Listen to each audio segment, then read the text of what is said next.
c'est peut-être la fin pour Israël. Les gars, je vous explique. Vous allez me dire, ouais, il y a les États-Unis. Là, je suis en train de suivre les infos, là, vraiment à la dernière minute en direct. Donald Trump risque de se retirer de la guerre. Et aujourd'hui, pour que tu comprennes, Israël, sans les États-Unis, par rapport à l'Iran, ils valent rien. C'est zéro. Hein. Là, l'Iran, juste ce qu'ils ont fait, en gros, ils ont préparé le terrain pour envoyer, genre, une offensive de malade. Et Donald Trump a dit, là, il y a pas longtemps, la guerre peut durer 3 jours. Et le but de Donald Trump, lui, c'était de tuer, on va dire, les gros dirigeants du régime totalitaire iranien. Donc, pour Donald Trump, lui, son boulot, il est fait. Donc maintenant, tout repose sur les États-Unis. Ils arrêtent au bout de 3 jours parce que ils ont terminé ce qu'ils avaient à faire. Soit pour Israël, c'est cuit. Parce que c'est pas avec leur dôme de fer de dernière technologie où tu vois même qu'il y a des missiles qui passent sans aucun problème qu'ils vont gagner cette guerre. Et le seul moyen de gagner une guerre, c'est de terminer par des troupes au sol. Et Donald Trump a dit que pour lui, c'était hors de question d'envoyer des soldats américains au sol. Et pareil pour Israël. Demain, même s'ils doivent envoyer des troupes au sol,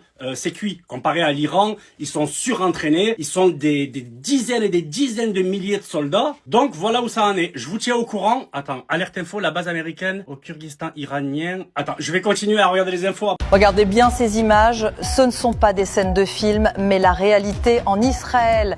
Ces dégâts ont été causés par les missiles iraniens en plein cœur des zones résidentielles.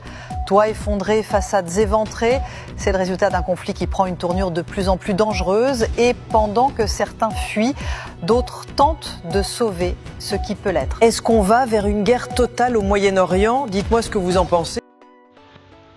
Depuis plusieurs semaines, le monde observe avec inquiétude la montée des tensions entre Iran et Israël.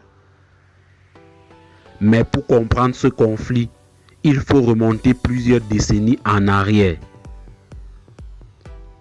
Avant 1979, l'Iran et l'Israël n'étaient pas des ennemis.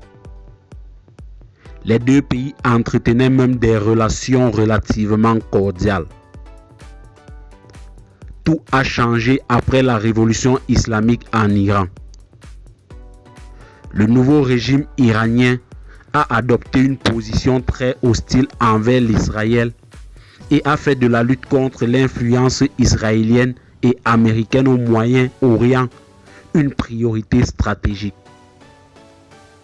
Depuis ce moment, une rivalité profonde s'est installée.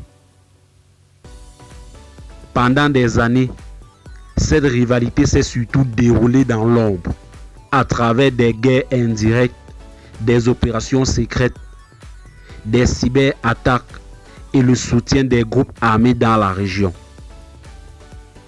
Aujourd'hui, cette confrontation est devenue beaucoup plus directe.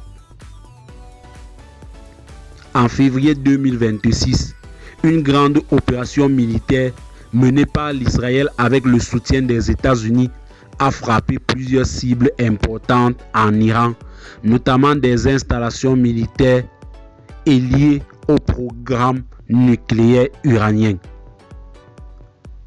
L'objectif affiché était d'affaiblir les capacités militaires de l'Iran et d'empêcher le développement d'armes nucléaires.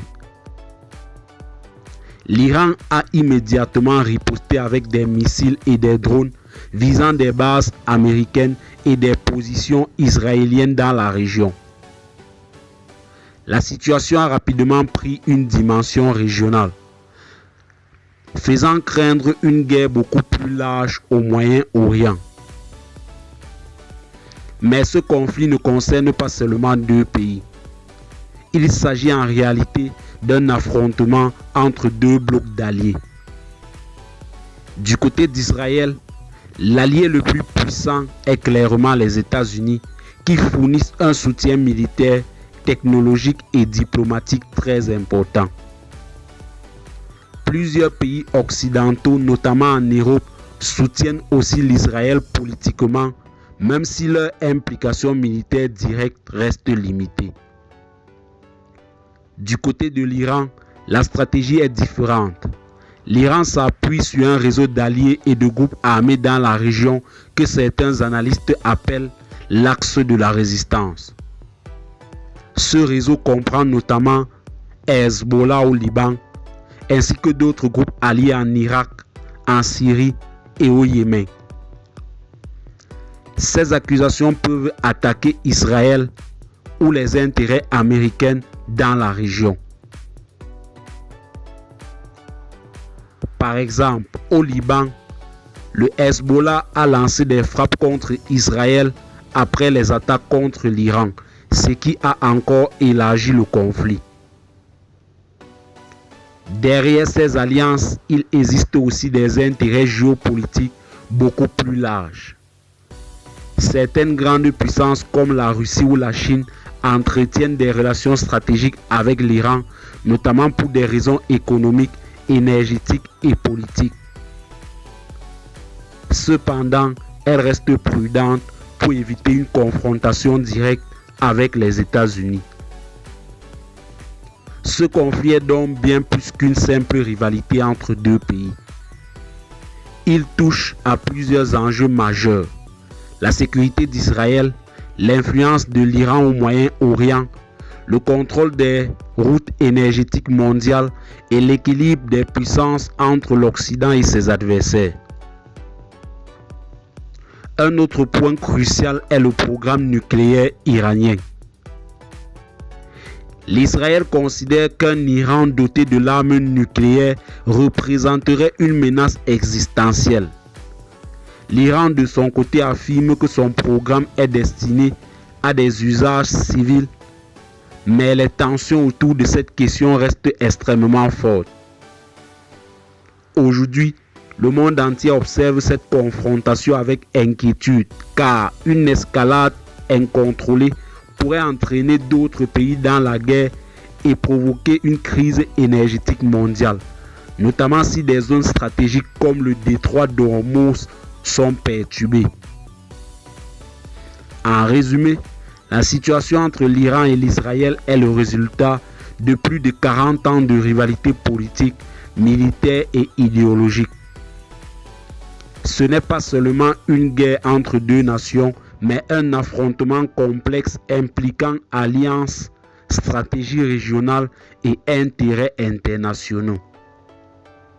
Et tant que ces tensions resteront liées à des enjeux aussi sensibles que la sécurité, la religion, l'influence régionale et l'énergie mondiale, il est probable que ce conflit continue de peser lourdement sur l'avenir du Moyen-Orient et sur l'équilibre du monde.